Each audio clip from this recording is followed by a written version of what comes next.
레위기 26장은 하나님께서 하나님의 백성한테 베푸시는 그 공유와 사랑에 대해서 상벌로 표현하고 있습니다.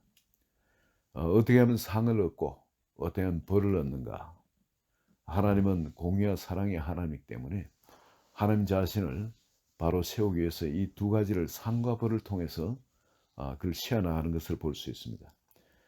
만약에 정말 하나님을 마음을 다해 사랑하고 그리고 우상 숭배를 하지 않고 그리고 안식을 지키고 또 하나님을 경외한다면은 어떤 상이 주어지냐면은 4절에 보시면은요. 4절에 내가 너에게 철따라 비를 주리니 땅은 그 사물 내고 밭에 남은 열매를 맺으라. 이 음식 우리가 먹고 사는 데 있어서 이 땅을 비옥하기 위해서 풍성한 음식을 취할 수 있는 배불리 먹고 그 땅에 안전하게 거주하도록 하나님께서 축복을 베푸신다는, 먼저 물질의 축복을 베푸십니다. 물질의 축복. 두 번째는 6절에 보면 내가 그 땅에 평화를 줄 것인지, 그 우리 삶 가운데 살아온 짐승도 제하고 또 칼이 땅에 두루 행하지 않도록 적들이 쳐들어오지 못하도록 하나님께서 보호해 주시는, 우리 그 먼저는 물질의 축복과 그 다음엔 또 그 평강을 주신, 보호를 해 주신. 그리고 또 축복이 7절에 보시면 너희 원수들을 쫓으리니 그들이 너희 앞에서 칼에 엎드질 것이라. 너희 다시 백을 쫓고 백이만. 바로 이 승리, 전쟁에서 승리를 약속해 주십니다. 그리고 9절에 보면 내가 너희를 돌봐 너희를 번성하게 하고 너희를 창대하게 할 것이며 명예의 복을 주십니다. 명예의 복을. 9절에 보면 명예. 우리가 그 땅에 그런 하나님 모든 언약이 우리에게 그대로 임하는 거죠. 그리고 11절에 보면은 내가 내 성막을 너희 중에 세우리니 내 마음이 너를 싫어하지 아니할 것이 난 너희 중에 너희의 하나님 되고 너희는 내 백성이 될 것이라. 바로 11절에 하나님께서 우리의 하나님이 되신다는 겁니다. 이게 제일 좋은 복이죠. 이게 확실한 복이고, 그렇죠? 하나님이 우리의 하나님이 되시겠다는 겁니다. 이런 복을 주시겠다는 겁니다. 그런데 만약에 하나님을 떠나가지고 이방신을 섬기고 그리고 우리가 폐역하게 되면은 어떤 벌이 있게 되는, 16절에 보면은 질병이 임하게 되는, 질병. 놀라운 재앙을 내려 폐병과 열병으로 눈이 어둡고 생명이 쇠하게, 몸이 약하게 하고 질병과 폐병이, 그 당시 이것은 참 폐병은 아주 전염이 강한 병이죠. 그리고 열병도 그렇고 이런 전염병이 돌게 한다 그러죠. 눈이 어둡고 생명이 쇠하게 한다. 그리고 또 우리가 파종한 것이 헛된다는, 대적들이 와서 그걸 먹어버린다. 대적이 쳐들어도 방어할 힘이 없도록 하겠다는 거죠. 패배하게끔 한다는 거죠. 그리고 17절에 보면 하나님이 처세가지고 대적한테 피한다는 거예요. 그래서 또 사람들한테 어떤 믿음이 없어요. 싸우고자 하는 그런 의욕도 없어지고 지리멸멸해가 도망하게 된다. 그런데 그래도 그 깨닫지 못한다면은 하나님이 어떤 재앙을 내리면 그거보다 더 7배나 더 재앙을 내려가지고 징벌을 하겠다는 거예요. 그래서 그 너희 세력으로 말면 교만을 꺾어버리고 하늘을 철과 쇠와같이 해가지고 비를 닫아버리겠다는 거죠. 너희 땅을 녹과같이 단단하게, 비를 먹지 못하는 땅은 점점 단단해가 완전 막 맨땅처럼 그래 되어집니다. 그렇게 땅을 녹과같이 하겠다.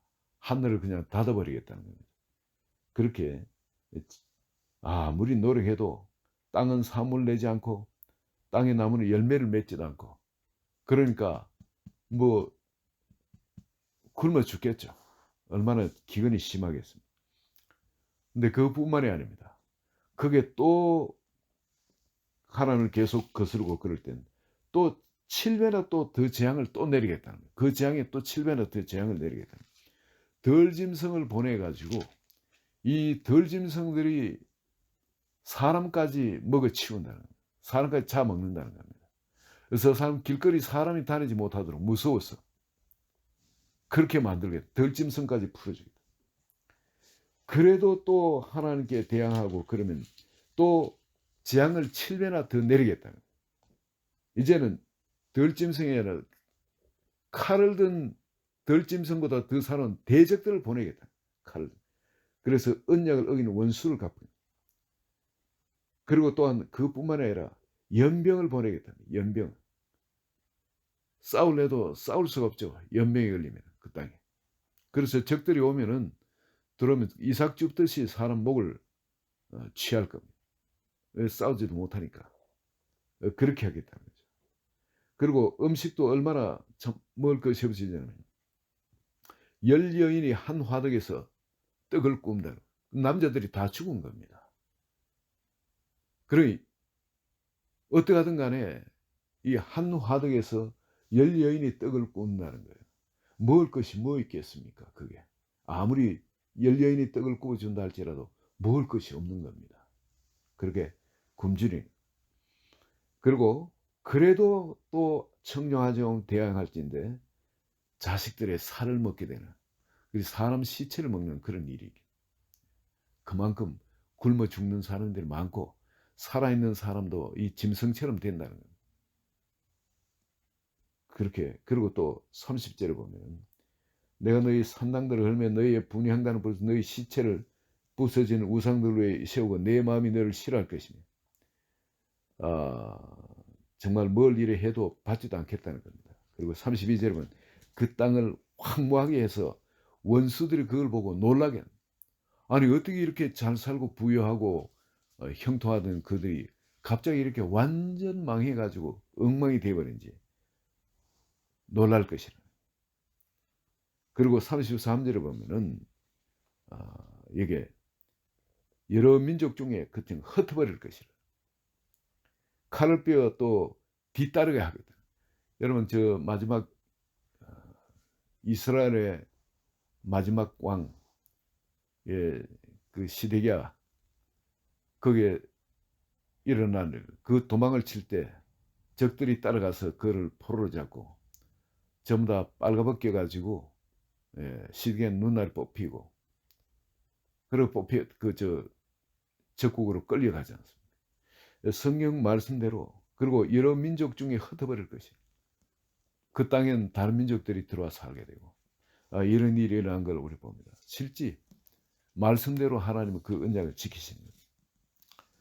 그런데 이게 만약에 40절 보시면 그들이 나를 거스린 잘못으로 자기의 죄악과 그들의 조상의 죄악을 자복하고, 만약에 회개한다면 말이죠. 이방 땅에 끌려갔을지라도 그들이 죄를 회개하고 자복하고, 그리고 여기 41절에 보면 그들의 원수들의 땅으로 하나님께서 끌어가는 것을 알고 깨닫고 나옵니다. 깨닫고 그 할례받지 아니한 그들의 마음이 낮아져서 그들의 죄악의 형벌을 기쁘게 받으면은, 이게 전체를 다시 말하면요, 죄악을 자복하고 그리고 하나님이 모든 걸 한다는 거, 이 죄값을 치르게 하는 걸 깨닫고, 그리고 마음이 낮아져서 그 형벌을 기쁘게 받으면은, 이 말은 뭐냐면 하나님은 영원히 버리시는 하나님이 아니라는 거죠. 내가 이 죄악을 담당하면 하나님 그래도 나를 또 긍휼히 여기시고 회복시켜 주실 거래. 그렇게 하나님을 찾는 마음으로 이 죄를 잡아가고 그 마음이 낮아져서 주님 앞에 그렇게 나오면은 하나님이 어떻게 하시냐면은 42절, 내가 야곱과 맺은 내 언약과 이삭과 맺은 내 언약을 기억하며 아브라함과 맺은 내 언약을 기억하고 그 땅을 기억하리라. 하나님께서 다시 약속의 백성으로 삼은 그거를 다시 기억하고 회복시켜 주시겠다는 겁니다. 44절, 그런데 그들 원수들의 땅에 있을 때에 내가 그들을 내버리지 아니하며, 그들이 비록 바벨론 땅에 포로로 끌려갔을지라도 하나님 그들을 버리신 것은 아니라는 겁니다.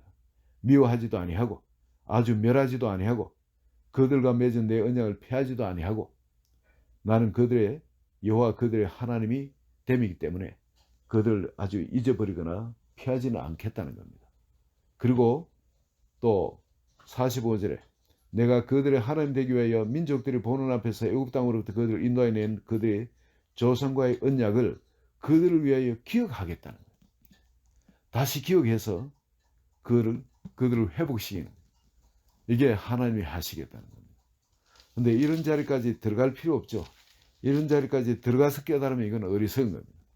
그냥 하나님을 나의 하나님으로 그렇게 알고 그 사랑의 계명을, 그 생명의 법을 그대로 준행해서 주님 사랑 안에 거하기만 하면은 하나님께서 약속하신 것이 26장 3절부터 이렇게 14절까지 13절까지 쭉 이렇게 내려온 이 축복이 우리의 것이 되는 겁니다. 바로 풍성한 음식, 물질의 복을 얻게 되고요. 또 평안의 복이, 그리고 보호의 복, 그리고 또한 승리, 대적과의 승리. 뭐 좋은 게 있으면 시기 질투해서 싸움 거는 사람들이 있죠. 근데 그를 싸웠다 하면 이기도록 승리를 보장해 주십니다. 그리고 명예의 복을 주십니다. 창대하게 해주시겠다는 겁니다. 번성하게 해주시겠다는 겁니다. 그리고 하나님의 약속들을 다 이행해 주시겠다는 겁니다. 기도 응답의 약속이 또 있습니다. 그리고 또한 11절에 보면 성막을 너희 중에 세우겠다. 그래서 하나님이 우리의 하나님이 되도록 해주시겠다. 하나님이 우리의 하나님 되십니다. 바로 이런 복을 주신다는 겁니다. 오늘 저녁에 이 언약의 땅에 우린 들어가 봤습니다. 그죠? 구약의 언약의 땅을 들어가 봤습니다. 그런데 신약에서 이 예수님께서 아무래도 이게 멀리 있는 땅으로 생각하고 이스라엘 저 멀리 그 사람들 위한 땅으로 생각하고 오늘 우리를 위한 땅으로 사람들이 깨닫지 못하니까 예수님이 이 언약의 땅을 가지고 우리를 찾아오셨어요. 이제 우리 마음속에 들어왔습니다. 이 땅이 또 멀리 있는 것도 아니고 지금 우리 속에 이 땅이 있습니다. 그리고 이 복이 또 이미 우리 속에 와 있습니다. 우리가 이것을 하나님을 사랑해서 그 계명을 지켜서 취하기만 하면 됩니다. 우리는 얼마나 복된 자리에 있는지 모릅니다. 한번 오늘 저녁에 이 약속의 주인공들이 바로 하나님을 사랑함으로 말미암아 하나님의 그 사랑의 법을 생명같이 붙들고 삶으로 말미암아 또 성령께서 우리 마음에 감동 주신 대로 그대로 순종의 삶으로 말미암아 바로 그 복의 주인공들이 되시기를 예수 그리스도 이름으로 축원드립니다. 같이 기도합니다. 하나님 아버지 감사합니다. 우리에게 이런 놀라운 은혜와 축복을 베풀어 주시고 또 값없이 이미 예수님께서 십자가에 그 값을 다 지불해 주시고 우린 그저 값없이 은혜로 이 복을 누리도록 해 주심을 감사합니다. 한 번 한 번 마음속에 이미 하나님이 약속하신 이 모든 것이 큰 기쁨으로 자리 잡게 하여 주시고 누리게 하여 주소서. 예수 그리스도 이름으로 기도합니다. 아멘.